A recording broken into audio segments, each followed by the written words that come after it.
Welcome to Easy Podcasting. This is an online training course brought to you by My Podcasting Experience, located at www.mypodcastingexperience.com. This will be a series of short tutorials to try to get you into the world of podcasting. This segment, I am going to go over the plugins. Some of the plugins are just personal preference, but there's one plugin that you absolutely must have if you're a podcaster, and that'll be the last plugin that I talk about. Okay, so you've got your site, your WordPress site already installed. It's up and running, and as you see here, we did this in part 3. So we've got our test blog. So we're going to go up and go to the dashboard, and we're going to go to plugins. And as you can see, we already have these particular plugins. The Akismet, just so you know, is something that you really want to activate. And what it does is it tries to help prevent spam comments from getting into your site. And all you have to do is go and sign up for an Akismet API key, and it's free. Just follow the link right here, get your key, come back, activate, put the key in. That's it. It's kind of a set it and forget it type of thing. The Hello Dolly, honestly, I always delete it. So, I mean, you can leave it deactivated, but I just delete it, get rid of the files, and move on. Okay, so along with Akismet, one of the first plugins that I like to add, and I say, well, you don't add Akismet, but this is kind of connected to it. So we go up here to Add New, and we want to search Stop Spammer Registration, and click. And it'll be the very first one, and you can see here, in all the plugin uses, 15 different strategies. This blocks spammers, eliminates 99% of spam registration and comments, checks all attempts to leave spam against stopforumspam.com, Project Honeypot, Bot Scout, DNSBL lists such as spamhost.org, known spammer hosts such as Ubiquity servers, disposable email addresses, very long email addresses and names, and HTTP_accept header, etc., etc. So go here, tell it you want to install it, answer yes that we want to install it, tell it we want to activate the plugin, and you can pretty much just leave it like that. Now, if you want to go to the settings, click here and go to the settings, and you can check your IP, test the network access. You can actually sign up for a stopforumspam.com API key, and what that does is you now become part of the Stop Forum Spam, I'd say, network, so that when someone is flagged on your site as a spammer, then they are added to the stopforumspam.com database. You're just kind of helping out. This right here, you can actually use the same Akismet DB key, put it there.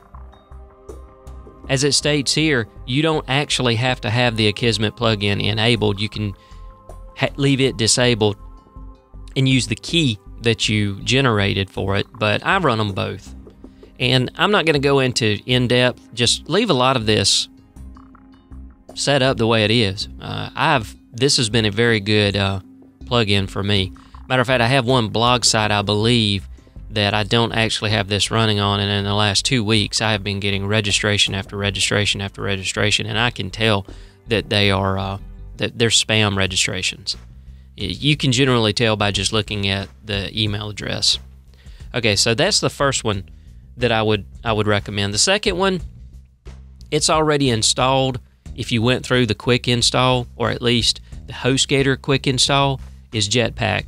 And as I stated in part 3, you need to make sure that you have a WordPress.com account so that you can connect this, and then you can enable your WordPress stats. I would highly recommend enabling the Jetpack comments. There are some people that love to use like the Livefire real-time comment plugin or the Discuss or any of those other commenting systems. my personal preference is I've tried them, and with the exception of one of my blog sites, which uses the Facebook commenting system, I have found that I really prefer the built-in commenting system in WordPress, specifically the Jetpack version, because the Jetpack version now allows you, or allows the user, to either use their Twitter account or their Facebook login. It's really been fleshed out over the last year. So there again, it's your personal preference, but I've tried Discuss and I've tried Livefire, and I was actually turned on the Livefire from Cliff Ravenscraft, the podcast Answer Man at podcastanswerman.com, and he still uses it, and it's a good system, but there again, personal preference. I found that I don't like it. So in all of the blogs that I run that had Livefire, I've actually turned it off, removed the plugin, and have gone back to using just the Jetpack comments.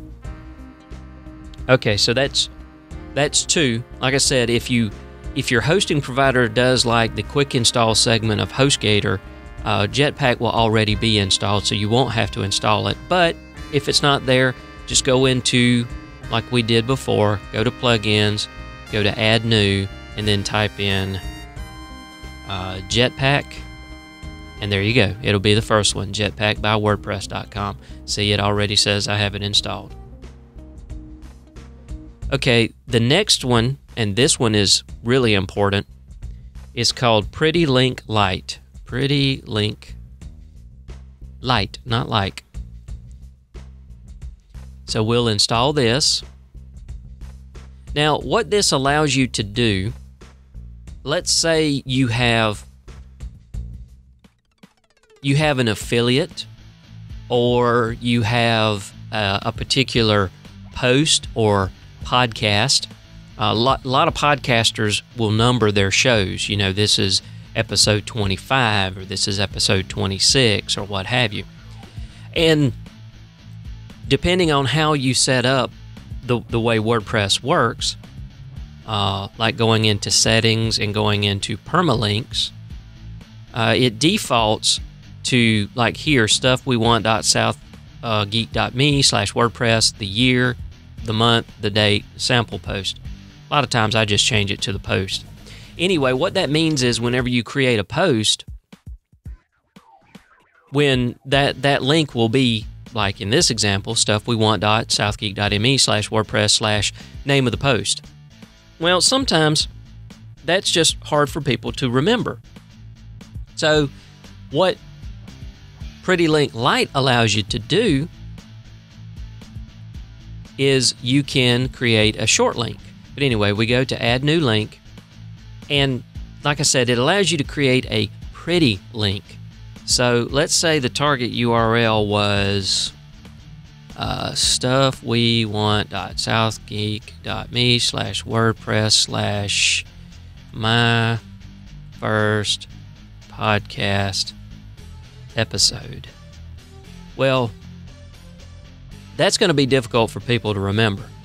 So what you can do is do this.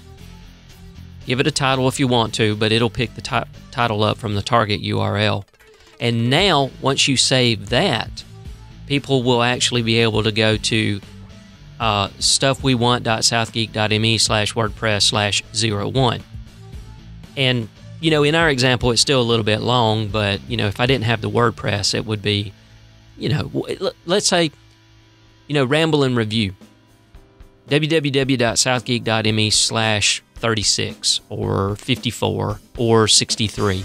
Those will actually, that pretty link will take you straight to that particular podcast episode. So hopefully you can see how this makes your website, trying to get to those specific episodes, a lot easier for people. And as I mentioned on, affiliates, the way I do affiliates for HostGator and Bluehost is I create a pretty link where it's a redirect. So if you go to www.anero.tv/hosting, that is an affiliate redirect to Bluehost. www.anero.tv/hostgator, is an affiliate redirect to HostGator. So you can see how this is very, very powerful. This is the free version. The pro version adds some features that I found that I haven't really needed. I don't think it's all that expensive, but you just investigate it. You may find that you want to buy it. It does track the number of times that a link is clicked. You can also do an SEO, which is search engine optimization, so that the links are not followed, so that they're not indexed in Google or Yahoo or what have you. It can pass parameters. So if there's a link that has to pass like, ID equals question mark, and it passes a parameter off to the target URL, it can do that. So very, very powerful. This is probably one of the most, to me, aside from the plugin that we'll talk about for podcasting, probably one of the most important plugins for WordPress. Okay, next one that I like to add is sometimes I like to be able to create a page and just redirect it to another link for menu structure purposes or whatever, which I realize you can do that in the menu structure. But before that capability came along, or maybe it was there and I just didn't realize it. I mean, I'm not perfect, but I used this plugin called Page Links To. And what it does is it allows you to make a WordPress page or post link to a URL of your choosing instead of its WordPress page or post. And I'll give you an example once I get it installed. So we'll activate it. And let's say I'm going to go up here and I'm going to add a new page. This is a test page for demo purposes. You'll notice down here at the bottom, Page Links To. Point this content to its normal WordPress URL, or voila.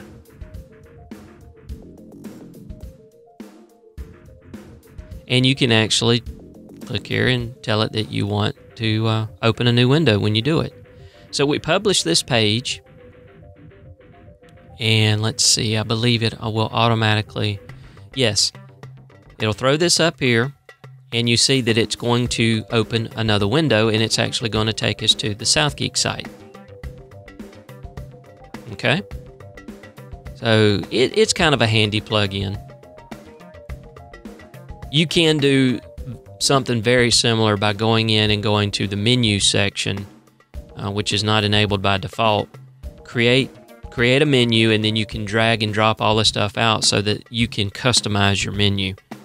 SEO, search engine optimization, is a very important aspect. You want your post, your podcast, and all to show up as high as possible in the Google search rankings. So what we'll do here now, there are two very powerful SEO plugins, and I've used both of them, and I kind of go back and forth. I'm going to show you this one called WordPress SEO by Yoast, and you'll see here now that we have this SEO. The reason why I have stopped using this one is it can overwhelm you. Do this thing. And what it does is, let's go up here and I'll show you like I'm adding a new post. First podcast episode. And we're You'll notice that now you have this little added part down here where you put in a focus keyword and you tell it you want to generate an SEO title, and it tries to generate a title based on the title of the post that you've typed in, and it wants you to put a meta description, which only the first 156 characters are generally seen in Google, according to this. I am no SEO master, trust me. This seemed to be a bit overkill for me, and I'm not saying that it's not worth it. I'm just saying that it seemed to be a bit overkill. because what it'll do is it'll give you a page analysis, and it'll tell you the number of times your keyword has shown up in your post, if the keyword that you specify is in the title. I mean, it's a lot of information, and if you're SEO crazy, by all means use this plugin.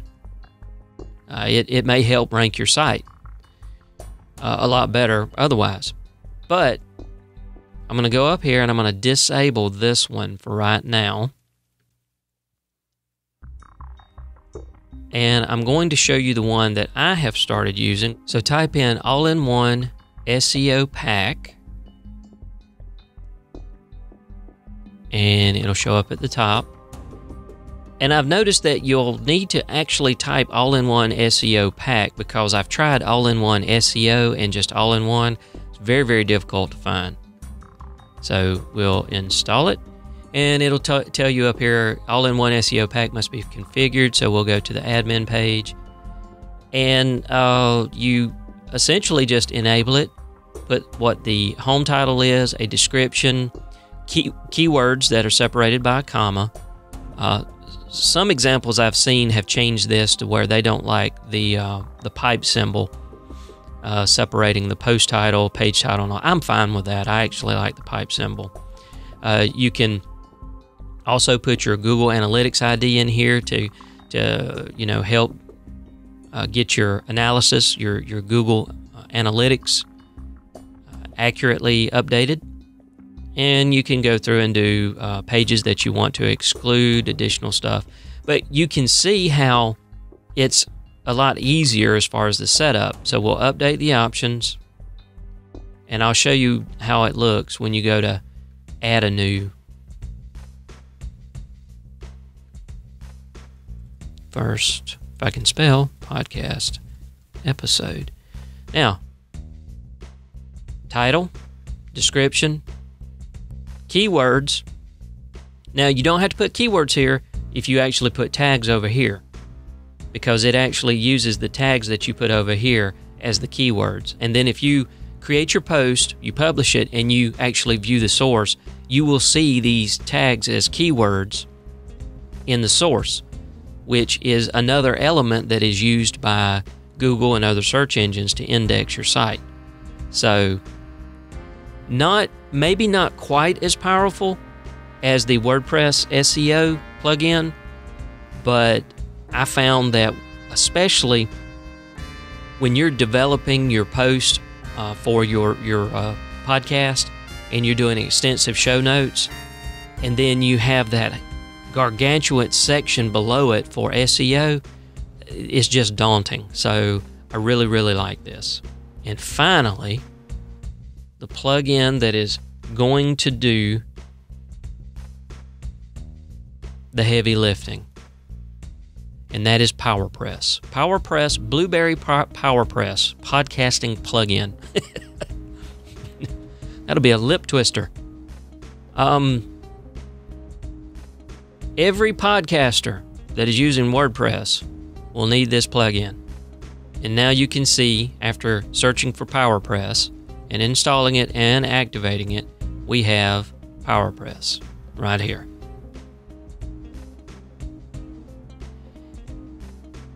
And in the next tutorial, I will go further in depth on how to set up PowerPress for your podcast. So as it stands, the plugins that I recommend: Stop Spammer Registration plugin, Pretty Link Lite for creating your pretty links, Page Links To for being able to create posts and link them to an external URL. Don't forget the Jetpack, which hopefully will already be installed if you went through the quick install method. If you went through the manual install method, you'll actually have to go into the plugin section and search and add this one. And don't forget, to take full advantage of Jetpack, you need to link it to a WordPress.com account. Your choice of either all-in-one SEO pack or WordPress SEO. And then finally, the heavy-hitting plugin for all podcasters, Blueberry PowerPress. So I hope that you found this tutorial informative. Like I said, this is just an example of the plugins that I personally like. There are many, many thousands upon thousands of plugins that you can use to spruce up and change the functionality of your WordPress installation. But these are the ones, these are my staple list of plugins that I use. So thank you for watching this tutorial. I'll see you in the next one.